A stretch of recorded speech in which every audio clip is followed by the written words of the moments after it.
This is Gerardo Del Real with Resource Stock Digest. Joining me today is the president and CEO of Revival Gold, Mr. Hugh Agro. Hugh, good morning to you. Good morning to you, Gerardo.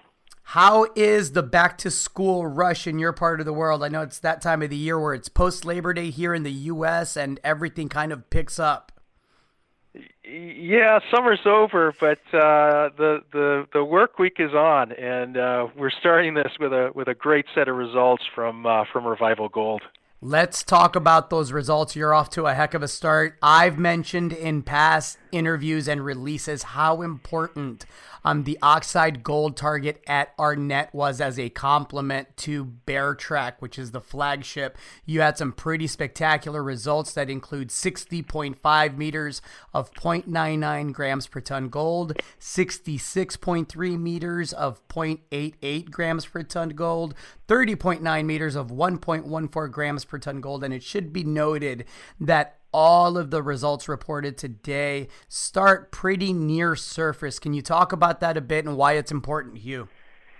You were quick to see the connection between our existing infrastructure at Beartrack, the ADR plant, the leach ponds, the power to site, all of these things that we acquired with the Beartrack acquisition, and the neighboring property at RNet where we have this oxide material. And if we go back to the days when Meridian Gold was working in this location, this was their objective.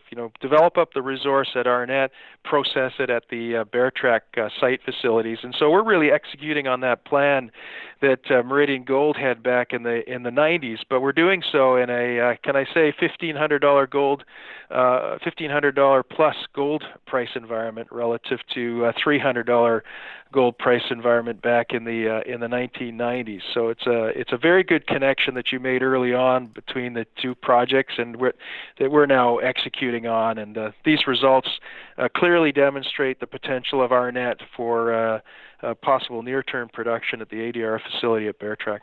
Now, tell me a bit about the program as far as both Beartrack and RNet. I understand that all the planned drill holes are now complete. Is that correct? That's correct. We drilled 25 holes. We released 3 holes in the Beartrack area in July. We've released 7 holes with this news today in the Haiti area at RNet, and we have another 15 holes to release as we get through getting the assays back and QA/QC over the next month and a half or two. Excellent. Hugh, you touched on something that I want to highlight a bit more, and that's the infrastructure that's already in place. Revival Gold has a market cap of approximately, let's say, 37 million Canadian, give or take a bit. We're in an environment, as you mentioned, where gold is sitting at 1545 as we speak. Can you give everyone an idea of the infrastructure that's already in place? Because I think it's a key differentiator for Revival Gold, the dollar value of the infrastructure that you get to benefit from. I'll go out on a limb and say it's pretty close to the current market cap, if not exceeds it. Yeah, you're probably not far off, Gerardo, in terms of that estimate, but we haven't done anything formal. What I can tell you is that it starts with roads and power and water access. I mean, we have a 69 kV line 2 site that's active. In fact, the Idaho Power Authority just refurbished that line. We have roads to the property and across the property, which gives us access.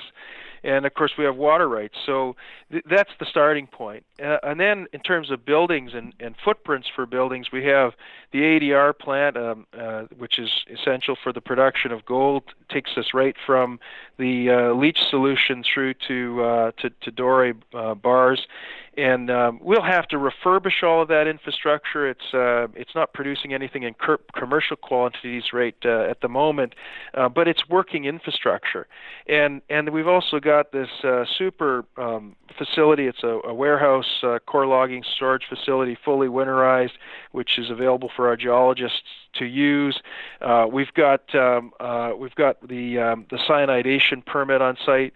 We're about an hour's drive from a town of 3,000 people. So you just can't get much better located than this relative to greenfields projects or even brownfields projects where the infrastructure has been raised and is no longer available to be redeployed. Let alone projects in the far north that have fly-in, fly-out access only and require fuel to come in for power generation. Our fuel costs are in the order of 5 cents a kilowatt hour, which is tremendous. Idaho's got great low-cost power, so lots of advantages in terms of infrastructure, lots of potential savings, and not just in dollars, but in terms of time to potentially restart the operation at Beartrack Net.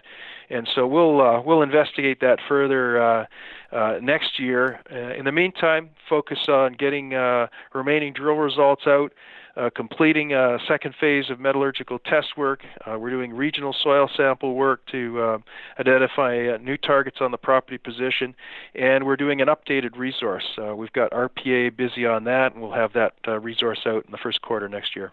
Excellent, Hugh. It sounds like it's going to be a busy rest of the year and a fantastic start to 2020. A lot of work left this year.